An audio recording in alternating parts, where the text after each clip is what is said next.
साथियों, भ्रष्टाचार की इस दुकान में जुटे हुए ये सभी परिवारवाद के कट्टर समर्थक हैं। न खाता न वही, जो परिवार कहे वही सही। लोकतंत्र के लिए कहा जाता है of the people, by the people, for the people. लेकिन इन परिवारवादियों का मंत्र है of the family, by the family, for the family. Family first, nation nothing. इन लोगों का मोटो है, इनकी यही प्रेरणा है। ये लोग देश के लोकतंत्र को, देश के संविधान को अपना बंधक बनाना चाहते हैं।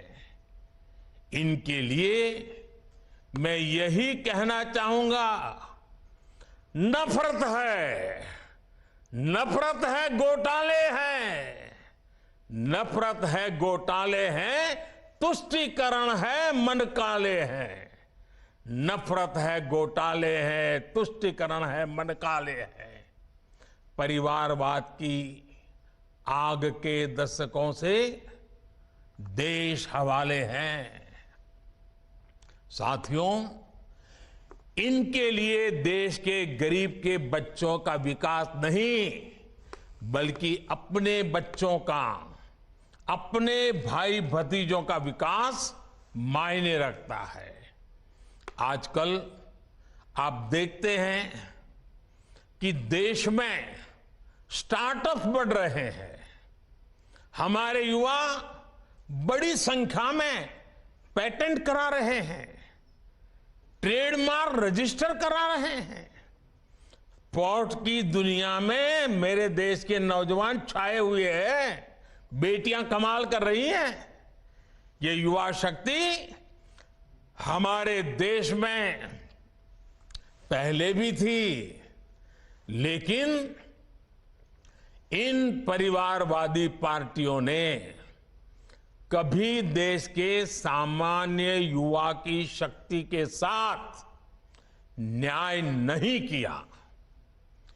इनकी एक ही विचारधारा है, एक ही एजेंडा है, अपना परिवार बचाओ, परिवार के लिए भ्रष्टाचार बढ़ाओ। इनका कॉमन मिनिमम प्रोग्राम है देश का विकास रोकना, अपने कुशासन पर पर्दा डालना और अपने भ्रष्टाचार के विरुद्ध कार्रवाई को रोकना। अब देखिए, ये जो जमात इकट्ठी हुई है ना, उनके कुनबे में बड़े से बड़े घोटालों पर, अपराधों पर इनकी जुबान बंद हो जाती है। जब किसी एक राज्य में इनके कुशासन की पोल खुलती है, तो दूसरे राज्यों के ये लोग फौरन उसके बचाव में तर्क देने लगते हैं। कहीं बाढ़ घोटाला होता है, किसी का अपहरण होता है, तो कुनबे के सारे लोग सबसे पहले चुप हो जाते हैं।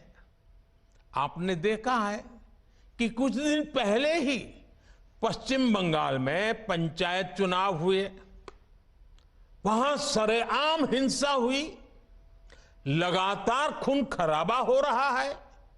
इस पर भी इन सबकी बोलती बंद है। कांग्रेस के, लेफ्ट के अपने कार्यकर्ता वहां खुद को बचाने की गुहार लगा रहे हैं, लेकिन कांग्रेस और लेफ्ट के नेताओं ने अपने स्वार्थ में अपने कार्यकर्ताओं को भी मरने के लिए छोड़ दिया है। राजस्थान में बेटियों से अत्याचार हो या परीक्षाओं के पेपर लीक हो रहे हो, इन्हें कुछ दिखाई नहीं देता। परिवर्तन की बातें करके जनता से विश्वासघात करने वाले जब करोड़ों का शराब घोटाला करते हैं तो ये कुनबा फिर उन्हें कवर देने लग जाता है। इनका कट्टर भ्रष्टाचार उन्हें तब दिखाई देना बंद हो जाता है जब देश की कोई एजेंसी इन पर कार्रवाई करती है तो उनका टैप रिकॉर्डर शुरू हो जाता है, कुछ हुआ ही नहीं, सब साजिश है, हमें फंसाया जा रहा है। आप तमिलनाडु में देखिए, भ्रष्टाचार के घोटाले के अनेक मामले सामने आ रहे हैं, लेकिन इनके कुनबे के सारे दलों ने पहले ही सबको क्लीन चिट दे दी है। इसलिए इन लोगों को पहचाने रहिए साथियों, उनको जान लीजिए, इन लोगों से सतर्क रहिए भाई बहनों।